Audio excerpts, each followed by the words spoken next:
आप सभी विद्यार्थियों का हमारे YouTube चैनल पर स्वागत है।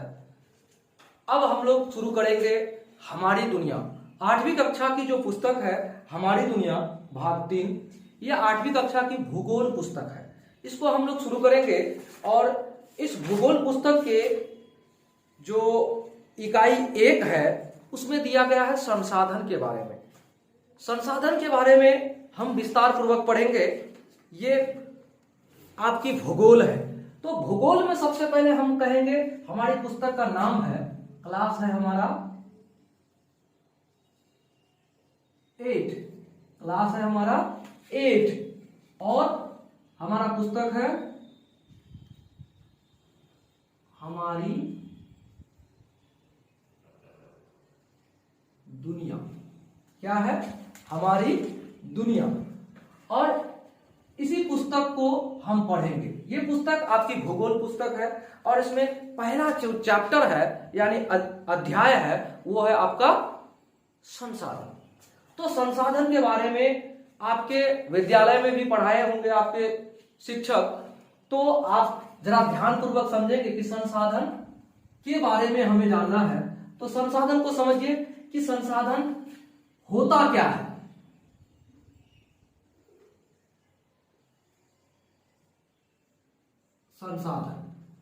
संसाधन क्या होता है?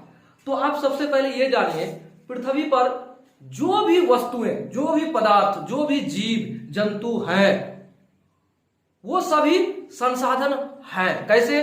अगर वो मानव की आवश्यकताओं को पूरा करे, अर्थात पृथ्वी पर उपलब्ध सभी जीव जंतु, वस्तुएं, पदार्थ जो मानवीय आवश्यकताओं को पूरा करे वो संसाधन कहलाएगा। अर्थात ये हो गया आपका संसाधन की परिभाषा। यानी पृथ्वी पर उपलब्ध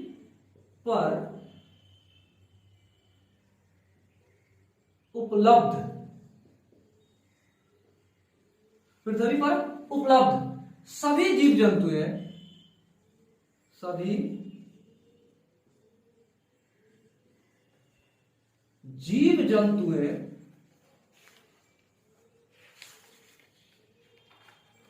वस्तु एवं पदार्थ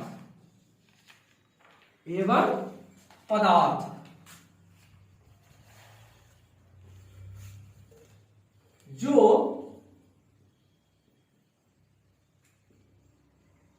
मानवीय आवश्यकताओं को पूरा करे,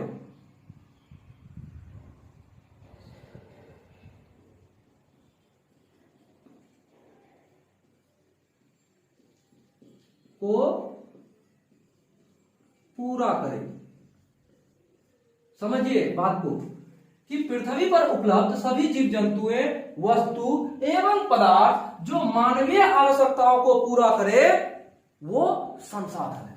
क्या? वो संसाधन है, अर्थात वो संसाधन कहलाता है। संसाधन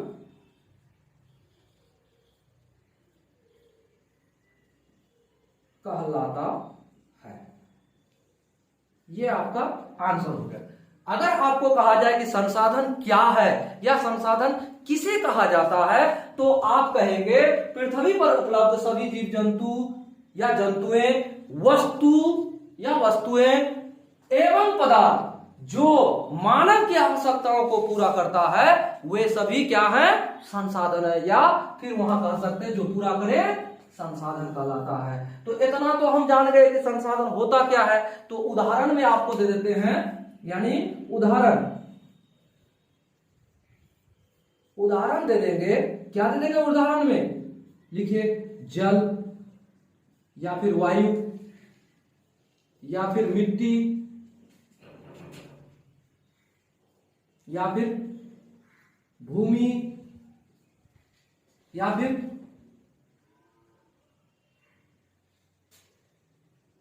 ईटीसी कर दीजिए, इत्यादि। इतना बता दिए तो काफी है, बाकी विस्तार पूर्वक आपको आगे बताते चलेंगे। तो देखिए जल, वायु, मिट्टी या फिर भूमि इत्यादि ये सब क्या है? मानव की जरूरतों को पूरा करता। आवश्यकता मतलब जरूरत। तो मानव की जरूरतों को पूरा करने वाले सभी जीव जंतु वस्तुएं जो पृथ्वी पर उपलब्ध है वे सभी संसाधन है। इतना क्लियर हो गया। तो संसाधन के बारे में हम लोगों ने इतना समझा। आगे अब जानते हैं कि संसाधन कितने प्रकार के होते हैं, संसाधन की क्या उपयोगिता है, संसाधन किस दृष्टि से कितना प्रकार है, इनके कितने रूप हैं। तो आगे इसको जानते हैं। जानेंगे हम लोग संसाधन के प्रकार। संसाधन के क्या जानेंगे? प्रकार। तो इसको समझिए।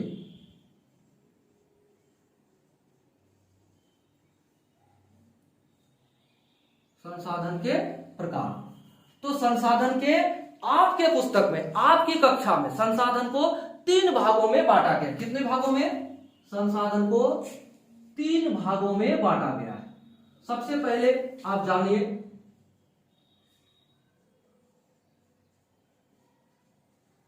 प्राकृतिक संसाधन।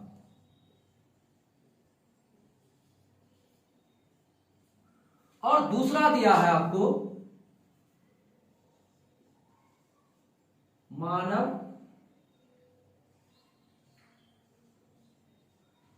संसाधन। और तीसरा दिया है आपको मानव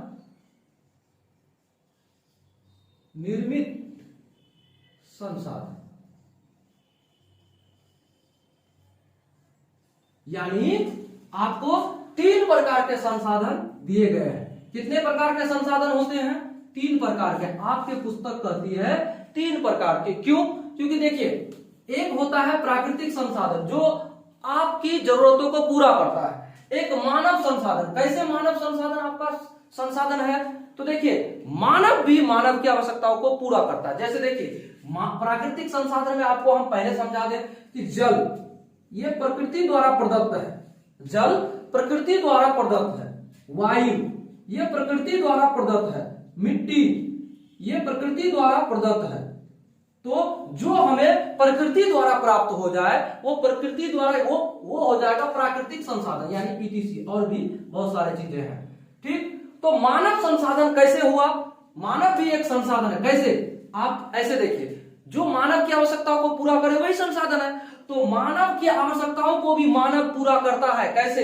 एक शिक्षक, उदाहरण में आपको दे रहे हैं, एक शिक्षक क्या आपकी जरूरत को पूरा नहीं करता है? आप एक विद्यार्थी और आपकी जरूरत को पूरा करता है एक शिक्षक पढ़ाते हुए। तो ठीक है। और दूसरा, एक वकील आपकी जरूरत को पूरा करता है, कोर्ट में आपके केस को देखता है। तो वो वकील भी आपका एक मानव संसाधन है। और डॉक्टर, तो ईटीसी और भी होगा, बहुत सारी चीज है ऐसे। अब आगे बढ़ते हैं। मानव निर्मित संसाधन, क्या इसको समझते हैं आप? तो मानव निर्मित मतलब मानव द्वारा बनाया गया हुआ जो वस्तुएं हैं, जो मानव की आवश्यकताओं को पूरा करता है, जरूरत को पूरा करता है, वो क्या है? मानव निर्मित संसाधन है। कैसे? आप इसको समझिए। जैसे पुस्तक ये मानव बनाया, तो किसका जरूरत को पूरा करता है? एक विद्यार्थी का। विद्यार्थी भी तो मानव है, तो ये भी मानव निर्मित संसाधन है। जैसे पुस्तक, जैसे टेबल या कुर्सी,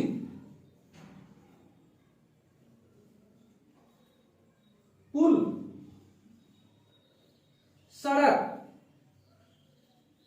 यानी मानव जिसको बना दे और उसका जरूरत फिर किसको हो? इंसान को ही हो, यानी मानव को ही हो। यानी उनका जो पूर्ति करता है, इंसान की जरूरतों को पूर्ति करता है, और भी वैसा संसाधन जो मानव द्वारा निर्मित हो, उसी को कहेंगे मानव निर्मित संसाधन। तो इस तरह से आप समझ गए कि 3 प्रकार के संसाधन होते हैं। एक प्राकृतिक संसाधन जो प्रकृति द्वारा प्रदत्त हो, मानव संसाधन यानी कि मानव होके मानव की जरूरत को पूरा करता है, और मानव निर्मित संसाधन किसको कहेंगे?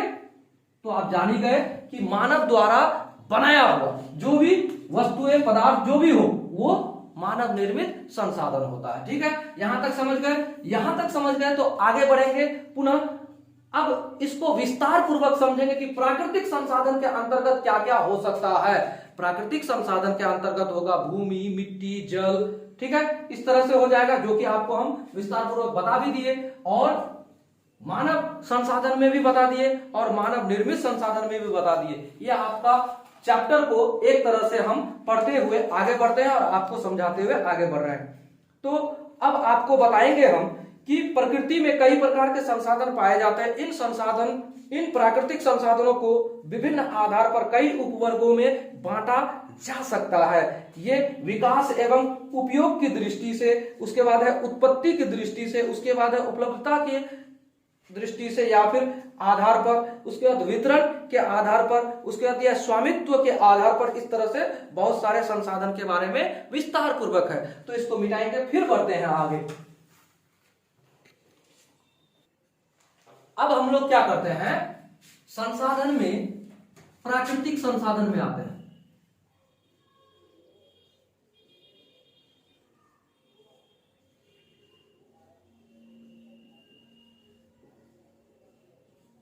और प्राकृतिक संसाधन में कहा जाता है कि प्राकृतिक संसाधन को विभिन्न आधार पर कई उपवर्गों में बांटा जा सकता है। विभिन्न आधार पर, क्या क्या आधार है इसका, अगर हम ऐसे भी बताएं तो भी चलेगा, या फिर हम इसको ऐसे भी बता सकते हैं कि प्राकृतिक संसाधन के विभिन्न आधार पर जो संसाधनों के प्रकार हैं, कितने प्रकार में उपवर्गों में बांटा गया है, वो बताते हैं। देखिए, विकास एवं उपयोग के आधार पर, तो विकास एवं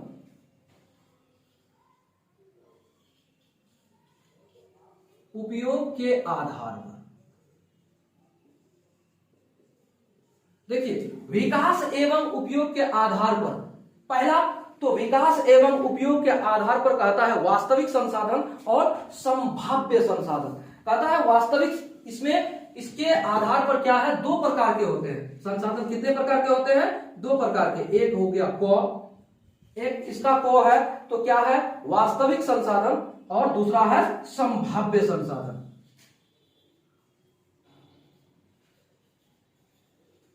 वास्तविक संसाधन और दूसरा है संभाव्य संसाधन।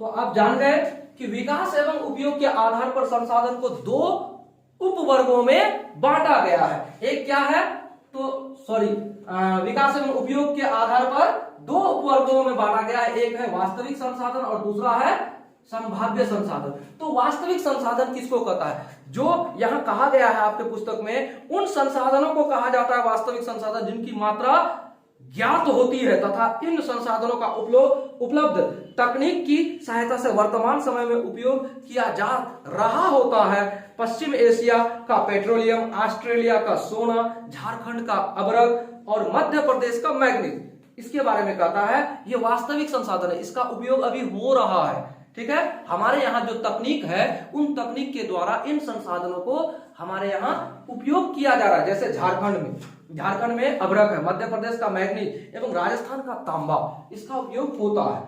क्लियर, ये वास्तविक संसाधन के अंतर्गत आया। अब संभाव्य संसाधन, जिसकी संभावना हो कि कहीं पर है लेकिन उसका उपयोग अभी नहीं हो रहा है। जैसे आपको दिया है संभाव्य संसाधन, उन संसाधनों को कहा जाता है जिनकी कुल मात्रा ज्ञात नहीं होती है, तथा वर्तमान समय में इनका उपयोग भी नहीं किया जा रहा होता है। इन संसाधनों का उपयोग भविष्य में करने की संभावना होती है। केरल में मिलने वाला थोरियम तथा लद्दाख में पाया जाने वाला यूरेनियम संभाव्य संसाधन के उदाहरण है। तो इतना समझ गए कि जो हमारे यहां अभी संभावना है तो उसे संभाव्य संसाधन कहा जाएगा। ठीक है, इतना हम समझ गए। अब आते हैं इसी, क्या कहता है, आपको कहा गया था कि प्राकृतिक संसाधनों को विभिन्न आधार पर कई उपवर्गों में बांटा गया। तो पहला उपवर्ग में आपको समझा दिए, तो दूसरा उपवर्ग अब हम समझते हैं। दूसरा उपवर्ग है उत्पत्ति के आधार पर। क्या है, उत्पत्ति के आधार पर। तो उत्पत्ति के आधार पर संसाधन को कितने भागों में बांटा गया है, इस चीज को आप समझिए।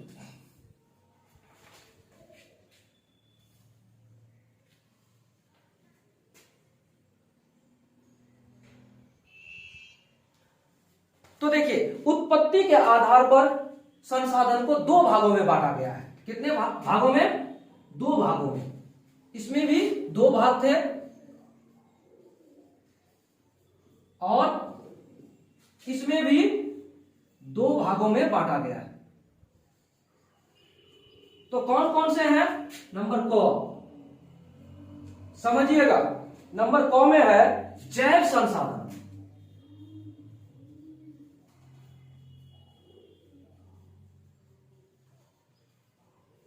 और नंबर ख में है अजैव संसाधन।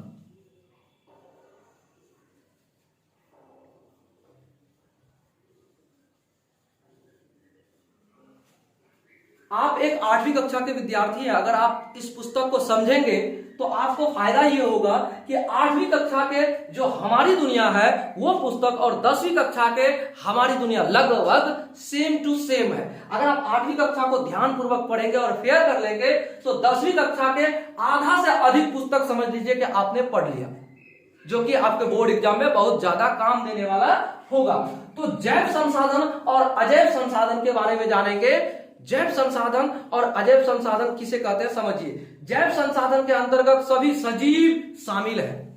जैव संसाधन के अंतर्गत क्या है? सभी सजीव शामिल है। जैसे सजीव में क्या होता है? पेड़ पौधे, वन, जीव जंतु, ये सभी क्या होते हैं? जैव संसाधन के अंतर्गत आता है। जैसे पेड़ पौधे, उसके बाद पेड़ पौधों के बाद कहा जा सकता है वन, उसके बाद जीव जंतु, ये सभी जैव संसाधन के उदाहरण है। क्यों? क्योंकि जैव संसाधन में जान होती है, जान। अगर जान है तो वो जैव संसाधन के अंतर्गत आएगा। जैसे पेड़ पौधों में जान होता है, वन में जान होता है, जीव जंतु में जान होता है, इसलिए ये किसके? जैव संसाधन के उदाहरण हैं। ये सब आपको काम देगा ऑब्जेक्टिव्स में, यानी वस्तुनिष्ठ प्रश्न में, ठीक है। अब अजैव संसाधन, जब जैव समझ गए तो अजैव भी समझ जाएंगे, उसका उल्टा, विपरीत, जिसमें जान ना हो। जैसे आपको कहा जाता है अजैव संसाधन के अंतर्गत कहते हैं कि जबकि सभी निर्जीव वस्तुएं अजैव संसाधन है। कैसे? जबकि सभी निर्जीव वस्तुएं जिसमें जान ना हो, जैसे खनिज, जैसे चट्टान, जैसे मिट्टी को पीटेंगे,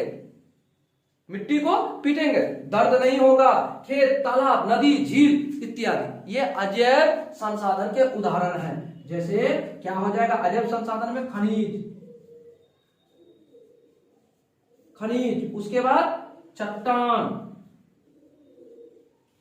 उसके बाद मिट्टी, ये सब अजैव संसाधन के उदाहरण हैं। क्लियर हो गया? इतना समझ गए? अब हम लोग जानेंगे कि उपलब्धता के आधार पर संसाधन को कितने भागों में बांटा गया है। उपलब्धता के आधार पर भी संसाधन को दो भागों में बांटा गया है। अब तीसरा नंबर, उपलब्धता के आधार पर। उपलब्धता के आधार पर कितने भागों में बांटा गया है? दो भागों में बांटा गया। नंबर को नवीकरणीय संसाधन,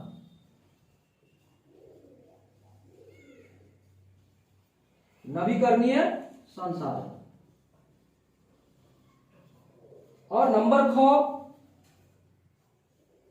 अनवीकरणीय संसाधन।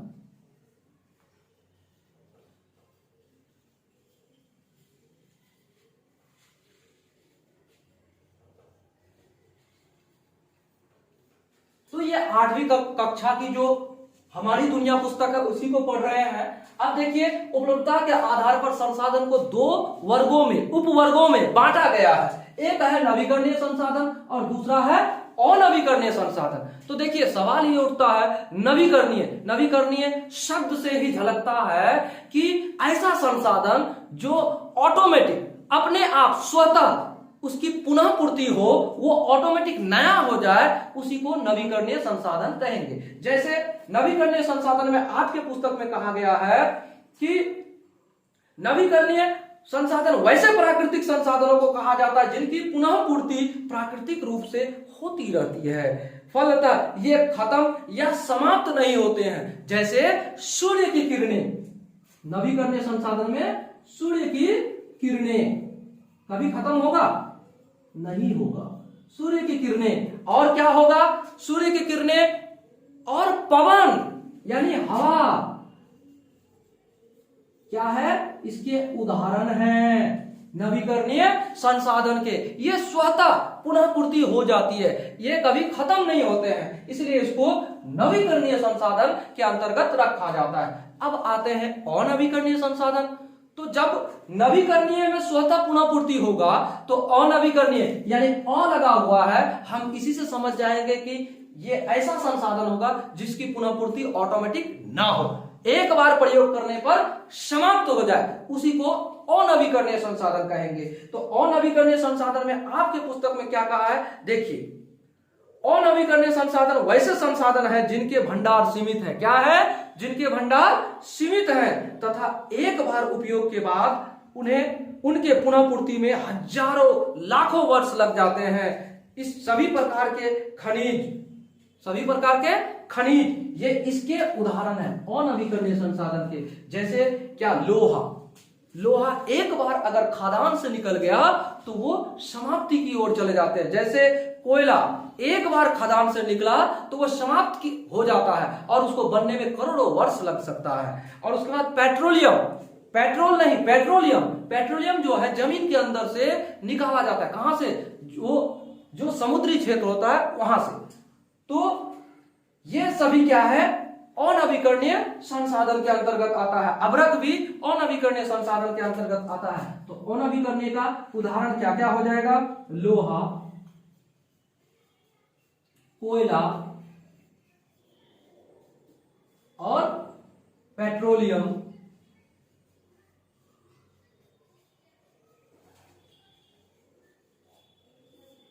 और अभ्रक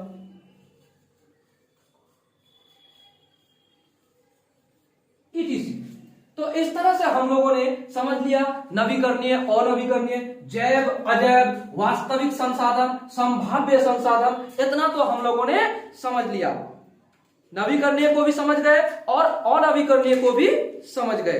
देखिए अब आते हैं कि यहां दिया है उपलब्धता के आधार पर हमने समझ लिया। अब वितरण के आधार पर और स्वामित्व के आधार पर हमारा बच गया। चलते हैं अब इसको मिटाकर फिर से आपको समझाते हैं। हम लोग इन्हीं प्राकृतिक संसाधन के चौथा जो आपका उपवर्ग है उसको जानेंगे, वितरण के आधार पर। वितरण के आधार पर, तो वितरण के आधार पर संसाधन को कितने भागों में बांटा गया है, तो वितरण के आधार पर संसाधन को यहां दिया है आपको स्थानीय संसाधन और सर्वत्र उपलब्ध संसाधन, यानी दो भागों में। कितने भागों में, इसके भी दो भाग हैं, दो भाग हैं। क्या क्या है, नंबर क, सर्वत्र उपलब्ध संसाधन, सर्वत्र उपलब्ध संसाधन,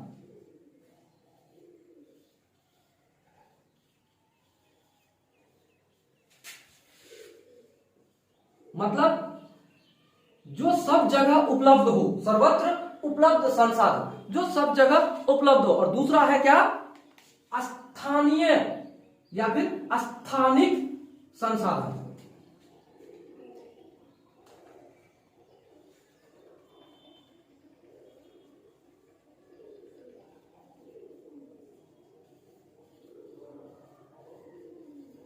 स्थानिक मतलब कोई विशेष स्थान पर जो संसाधन पाया जाता है। चलिए आपको इसको विस्तार पूर्वक बताते हैं और समझाते हैं, आप समझिए। तो कहता है प्रकृति द्वारा कुछ ऐसे संसाधन प्रदान किए गए हैं जो सभी जगह पाए जाते हैं। जैसे मिट्टी, प्रकृति आपको ऐसा संसाधन भी दिया है जो हर जगह उपलब्ध है। जैसे मिट्टी, वो भी तो सर्वत्र पाया जाता है, इसलिए उसको सर्वत्र उपलब्ध संसाधन के अंतर्गत रखा गया। क्या रखा गया इसको? मिट्टी को। आप समझ रहे होंगे। और उसके बाद अब क्या कहता है, देखिए, मिट्टी एवं पवन, मिट्टी एवं पवन ये ऐसे भी संसाधन हैं जो हमारा प्रकृति द्वारा हर जगह उपलब्ध है, इसलिए इसको सर्वत्र उपलब्ध संसाधन भी कहा जाता है। ये सब जगह उपलब्ध हो जाता है। ठीक है। अब आगे आपको एक बात और बताते हैं, स्थानिक संसाधन जो किसी विशेष स्थान पर पाया जाता है। जैसे आपको बता दें, आपके पुस्तक में भी है, कुछ ऐसे भी संसाधन हैं जो निश्चित स्थानों पर ही पाए जाते हैं। अब निश्चित स्थान पर पाए जाने वाले संसाधन को स्थानीय संसाधन या स्थानिक संसाधन कहा जाता है। जैसे कोडरमा में पाए जाने वाला अभ्रक, कोडरमा में पाए जाने वाला अभ्रक, कोडरमा, कोडरमा ये झारखंड में है। कहां है? झारखंड। ये झारखंड राज्य के कोडरमा में पाए जाने वाला, कोडरमा में पाया जाने वाला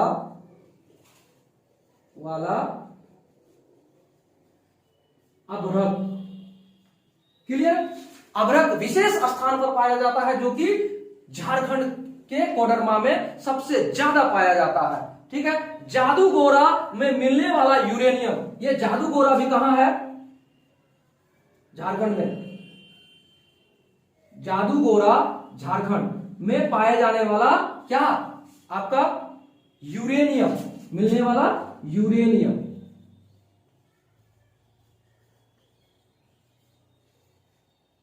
उम्मीद करते हैं कि आप समझ रहे होंगे।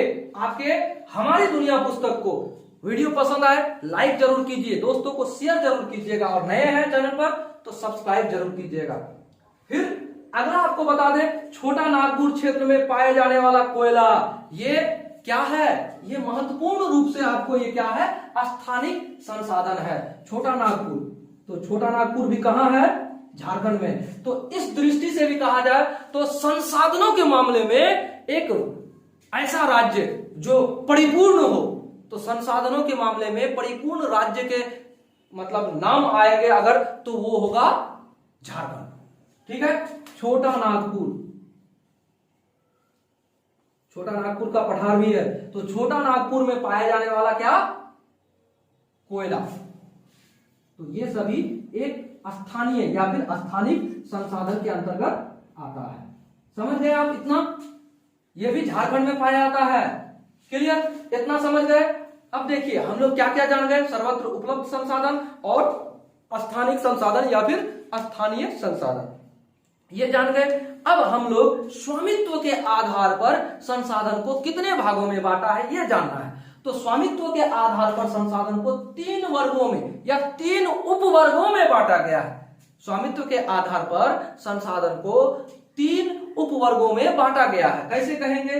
स्वामित्व के आधार पर होता है निजी, राष्ट्रीय और अंतरराष्ट्रीय। स्वामित्व के आधार पर संसाधन को 3 भागों में बांटा गया है। तो स्वामित्व के आधार पर आपको ये 5वां नंबर है, स्वामित्व के आधार पर।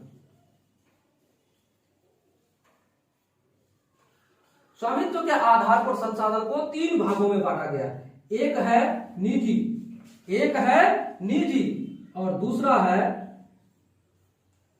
ख नंबर, दूसरा है राष्ट्रीय और तीसरा है अंतरराष्ट्रीय। तो अब यहां पर एक बात आती है, निजी संसाधन।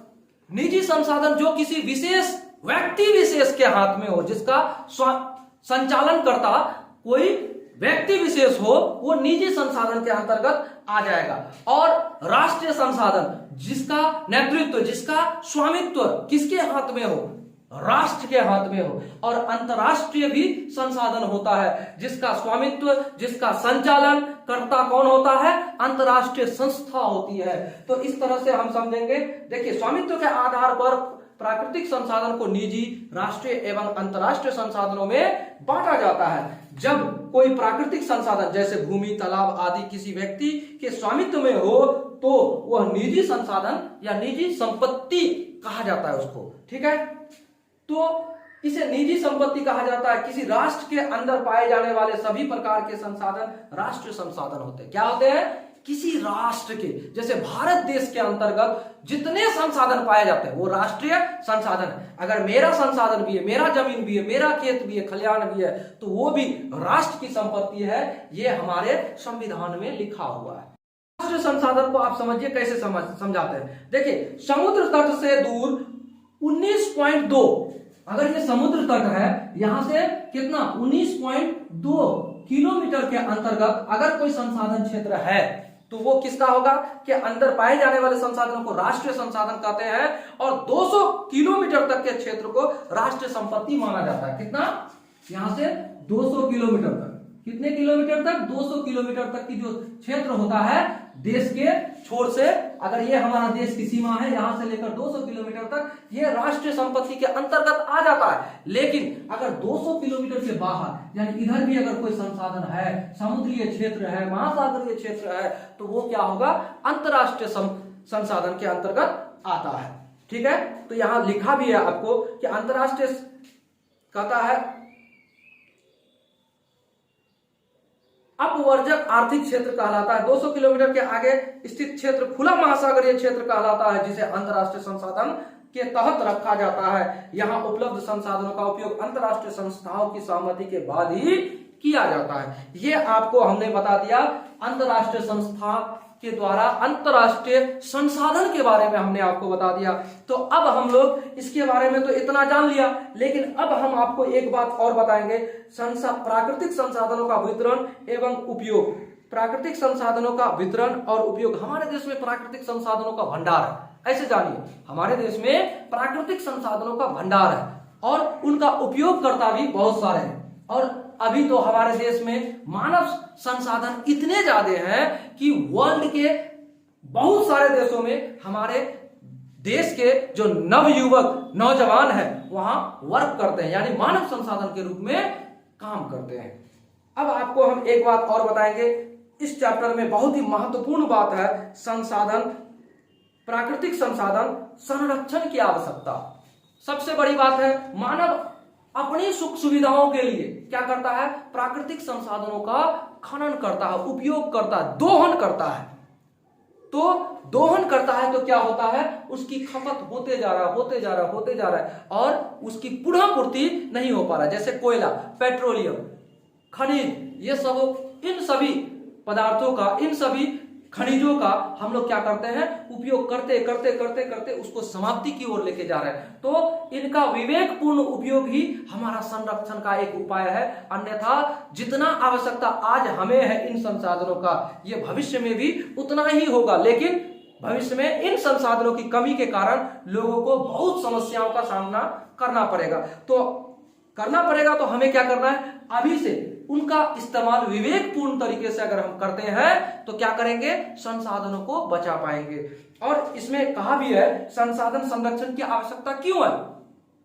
तो आज जितनी आवश्यकता है जल को हम लोग क्या करते हैं? प्रदूषित भी कर रहे हैं, और हवा को हम लोग क्या करते हैं? प्रदूषित भी कर रहे हैं। तो अगर हम पेड़ पौधे लगाते हैं तो हवा स्वच्छ होगा। अगर हम पेड़ पौधे लगाएंगे तो भूमिगत जल ऊपर उठा हुआ रहेगा, उसका लेयर ऊपर रहेगा। तो इस तरह से हम संसाधन का संरक्षण भी कर सकते हैं। और जल की उपयोगिता हमें कैसे करनी चाहिए? जल का संरक्षण करने के लिए हम लोग क्या करेंगे? उसकी उपयोगिता को निश्चित करेंगे। जितना हमें आवश्यकता है उतना उपयोग करेंगे, बाकी को यूज नहीं करेंगे। तो क्या होगा? वो जल हमारा बचेगा।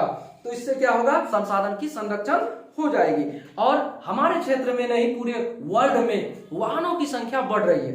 वाहनों की संख्या बढ़ रही है तो उनसे निकलने वाला धुआं वो वायु को प्रदूषित कर रही है। और हमारे ही देश में नहीं, पूरे वर्ल्ड में सड़कों का निर्माण हो रहा है। उससे क्या होता है? भूमिगत जल में कमी होती है। कैसे?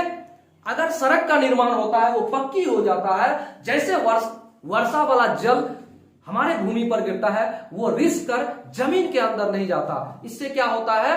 भूमिगत जल की कमी हो जाती है। एक बात यहां भी आ गई। और वायु को प्रदूषण करने में फैक्ट्रियां वो भी अहम भूमिका निभाती है। तो इस तरह से हम लोग क्या करेंगे, वायु को प्रदूषित होने से बचाने का एकमात्र उपाय है कि हम क्या करें, पेड़ पौधे अधिक से अधिक लगाएं। भूमिगत जल के संरक्षण के लिए हम क्या करें, तालाब का निर्माण करें, जलाशय का निर्माण करें और अधिक से अधिक पेड़ पौधे लगाएं, ताकि भूमिगत जल को ऊपर उठा के रखने में पेड़ पौधे हमारा मदद करें और उसका प्रदूषण न फैलाएं। तो क्या होगा, भविष्य हमारा आज जितना अच्छा है भविष्य भी उतना ही अच्छा होगा। इस तरह से हम लोगों ने संसाधन का पहला जो एक्सरसाइज है, अध्याय है, उसको हम लोगों ने खत्म कर लिया 1.1। तो अब हम लोग इसके प्रश्न उत्तर को आप लोग समझ भी गए होंगे कि जो आपको हमने समझाया, जो हमने आपको बताया। तो इस तरह से हम लोगों ने क्या किया, संसाधन के बारे में एक चैप्टर को खत्म कर दिया। अब यहाँ पर क्वेश्चन कहता है इनमें से कौन एक प्राकृतिक संसाधन है। देखिए प्राकृतिक संसाधन कौन है, पंचायत भवन है क्या, नहीं है, मानव निर्मित है। विद्यालय मानव निर्मित है। भूमि, हवाई अड्डा, तो हवाई अड्डा भी मानव निर्मित है, लेकिन भूमि क्या है, प्राकृतिक संसाधन। देखिए आपको आंसर हो गया। उसके बाद कहता है इनमें कौन प्राकृतिक संसाधन नहीं है, तो नहीं है ये बताना है। प्राकृतिक संसाधन नहीं है, सूर्य, जल, हवाई जहाज, मिट्टी। तो हवाई जहाज प्राकृतिक संसाधन नहीं है, वो क्या है, मानव द्वारा निर्मित है। क्लियर। तीसरा, केरल में पाए जाने वाला थोरियम किस प्रकार के संसाधन के अंतर्गत आता है। केरल में पाया जाने वाला थोरियम हमने आपको उस समय ही बताया। केरल में पाए जाने वाला थोरियम किस तरह का संसाधन है। केरल में पाए जाने वाला थोरियम के बारे में हमने आपको अभी अभी बताया है कि केरल में पाए जाने वाला थोरियम किस तरह का संसाधन होगा। ये संभाव्य संसाधन के अंतर्गत आता है। इस तरह से हम लोगों ने प्रश्न संख्या 3 भी हल कर दिया। प्रश्न संख्या 4 वस्तुनिष्ठ प्रश्न है, याद रखिएगा। संसाधन निर्माण के लिए क्या आवश्यकता है, तो संसाधन निर्माण में तकनीक की आवश्यकता है, ज्ञान की आवश्यकता है और हमारी जरूरत, आवश्यकता भी वो जरूरत है। तो उपयुक्त सभी, ये घ नंबर ही इसका टिक होगा। अब उसके बाद संसाधन क्षेत्र के विकास के लिए आधार का काम करते हैं। तो इस तरह से आप लोग क्या कीजिएगा, इन सभी प्रश्नों को हल कीजिएगा। अब आपको हम क्या निम्नलिखित प्रश्नों के उत्तर 50 शब्दों में अधिक से अधिक दे, तो इसको आपको समझाने का प्रयास करते हैं, आप समझे। संसाधन की परिभाषा दे, तो हमने आपको पहले ही जब संसाधन के बारे में बताना शुरू किया था, पहले ही इसकी परिभाषा दे दिया है कि पृथ्वी पर उपलब्ध सभी जीव जंतु, वस्तुएं, पदार्थ जो मानव की जरूरतों को पूरा करता है या आवश्यकताओं को पूरा करता है, संसाधन कहलाता है। हो गया। अब उसके बाद संसाधन के वर्गीकरण के प्रमुख आधार कौन कौन से हैं, तो वो 5 आधार आपको बता देना है। क्या क्या 5 आधार है, तो 5 आधार आपको हमने बताया है। विकास एवं उपयोग, उत्पत्ति, उपलब्धता, वितरण, स्वामित्व। ये आपका जवाब हो गया। अब 3 नंबर का प्रश्न का आपको जवाब देना है। प्राकृतिक संसाधनों का संरक्षण क्यों जरूरी है, तो प्राकृतिक संसाधन क्यों जरूरी है। देखिए कुछ संसाधन ये है कि समाप्त होकर भी आ जाते हैं, लेकिन वो प्रदूषित होते हैं। तो संसाधन को संरक्षण करना जरूरी है, क्योंकि आज अगर उसके कारण हम लोग जीवित हैं, तो भविष्य में भी हमारे जो वंशज हैं वो अगर जीवित रहेंगे, तो उनके लिए क्या चाहिए, प्राकृतिक संसाधनों का संरक्षण होना जरूरी है, क्योंकि उनको भी इन संसाधनों की आवश्यकता पड़ेगी।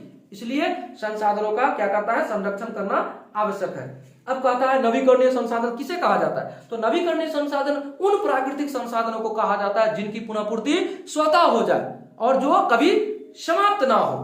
ठीक है। उसके बाद उसका उदाहरण भी देना है। तो नवीकरणीय संसाधन में क्या हो जाएगा, सूर्य की किरणें, पवन।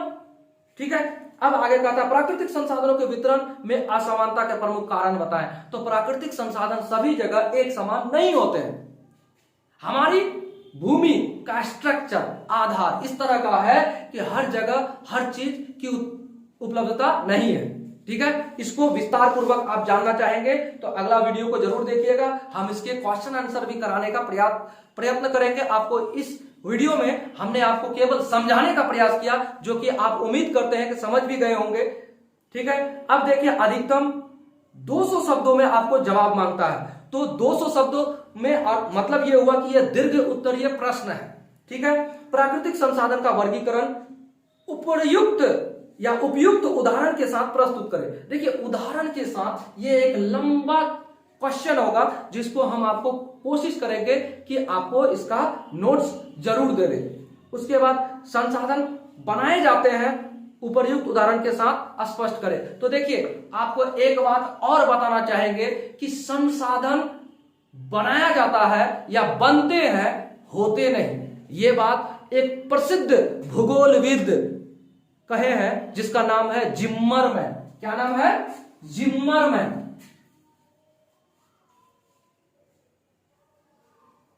जिम्मरमैन ये एक प्रसिद्ध भूगोलविद हैं। ये कहते हैं कि संसाधन होते नहीं, बनाए जाते हैं। कैसे? इसका उदाहरण हम आपको दे सकते हैं कि नदी किनारे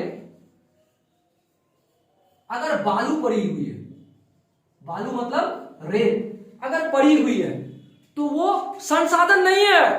क्यों भाई?